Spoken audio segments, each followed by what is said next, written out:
ಇಡೀ ಬೆಳಗಾವಿಯನ್ನೇ ಬೆಚ್ಚಿ ಬೀಳಿಸಿದ್ದಂತಹ ಮರ್ಯಾದಾ ಹತ್ಯೆ ಪ್ರಕರಣಕ್ಕೆ ಸಂಬಂಧಪಟ್ಟಂತೆ ಪೊಲೀಸರ ತನಿಖೆ ಸಂದರ್ಭ ಅನೇಕ ಮಾಹಿತಿ ಹೊರಬಂದಿದೆ.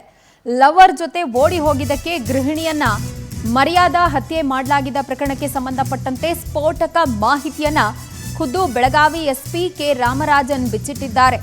ಹಲ್ಲೆ ನಡೆಸಿ ವಿಷ ಕುಡಿಸಿ ಆಕೆಯನ್ನ ಹತ್ಯೆಗೈದಿದ್ದು ಖುದ್ದು ತಂದೆ, ತಾಯಿ ಮತ್ತು ಸಹೋದರ.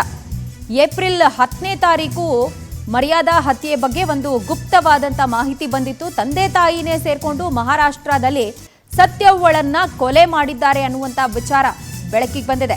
ಸತ್ಯವ್ವ ಕೊಲೆ ಸಂಬಂಧ ಕೃಷ್ಣ ಪಾಟೀಲ್ ಎಂಬಾತನನ್ನ ವಿಚಾರಣೆಗೆ ಒಳಪಡಿಸಲಾಯಿತು. ಫೆಬ್ರವರಿಯಲ್ಲಿ ಕೃಷ್ಣ ಪಾಟೀಲ್ ಜೊತೆ ಮದುವೆಯಾಗಿದ್ದ ಆ ಗೃಹಿಣಿ ಸತ್ಯವ್ವ ಓಡ್ ಹೋಗಿದ್ಲು. ಮದುವೆಯಾಗಿದ್ರು ಲವರ್ ಜೊತೆ ಹೋಗಿದ್ಲು ಅನ್ನುವಂತ ಆಕ್ರೋಶ ಕುಟುಂಬದಲ್ಲಿ ಇತ್ತು. ಮರ್ಯಾದೆ ಹತ್ಯೆಯನ್ನ ಮಾಡೋದಕ್ಕೆ ಕಾರಣ ಇದಾಯಿತು. ನಾಪತ್ತೆ ಕೇಸ್ ವಿಚಾರಣೆಯ ಸಂದರ್ಭ ಮರ್ಯಾದಾ ಹತ್ಯೆ ಬೆಳಕಿಗೆ ಬಂದಿದೆ. ಚಿಕ್ಕಪ್ಪ ಪ್ರಕಾಶ್, ಸಹೋದರ ಶಾನೂರು, ಅಕ್ಕನ ಗಂಡ ಕಲ್ಲಪ್ಪ ಮತ್ತು ಕುಟುಂಬಸ್ಥರೇ ಸೇರ್ಕೊಂಡು ಆಕೆಗೆ ಹಲ್ಲೆ ಮಾಡಿದ್ದಾರೆ. ಬಳಿಕ ವಿಷ ಪ್ರಾಶನ ಮಾಡಿದ್ದಾರೆ. ಆಕೆ ಸಾವಿಗೀಡಾಗ್ತಾ ಇದ್ದಂತೆ ಮೃತ ದೇಹದ ಅಂತ್ಯಕ್ರಿಯೆಯನ್ನ ಮಾಡಿಬಿಟ್ಟು ಲೋ ಬಿಪಿಯಿಂದ ಮೃತಪಟ್ಟಿದ್ದಾಳೆ ಅಂತ ಹೇಳಿ ಸಂಬಂಧಿಕರಿಗೆ ಮಾಹಿತಿ ಕೊಟ್ಟಿದ್ದಾರೆ. ಬೆಳಗಾವಿಯಲ್ಲಿ ಪೊಲೀಸ್ ವರಿಷ್ಠಾಧಿಕಾರಿ ಕೆ ರಾಮರಾಜನ್ ಪ್ರಕರಣಕ್ಕೆ ಸಂಬಂಧಪಟ್ಟಂತೆ ಇಂಚಿಂಚು ಮಾಹಿತಿಯನ್ನ ವಿವರಿಸಿದ್ದಾರೆ.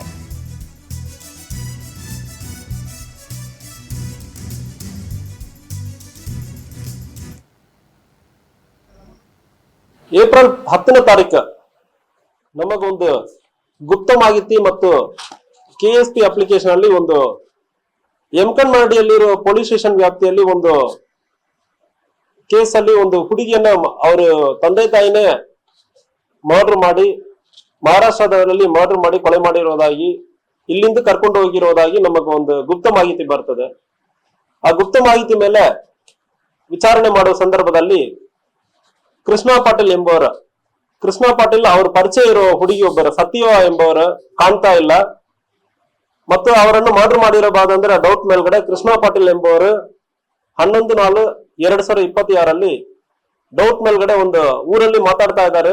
ಸತ್ಯವ್ವ ಎಂಬ ನನಗೆ ಪರಿಚಯ ಇರೋ ಒಂದು ಲೇಡಿ ಅವರನ್ನು ಕೊಲೆ ಮಾಡಿದ್ದಾರೆ ಅಂದ್ರೆ ನನಗೆ ಡೌಟ್ ಇದೆ ಅಂದ್ರೆ ಇಲ್ಲಿ ಒಂದು ಮಾಹಿತಿಯನ್ನು ನೀಡುತ್ತಾರೆ.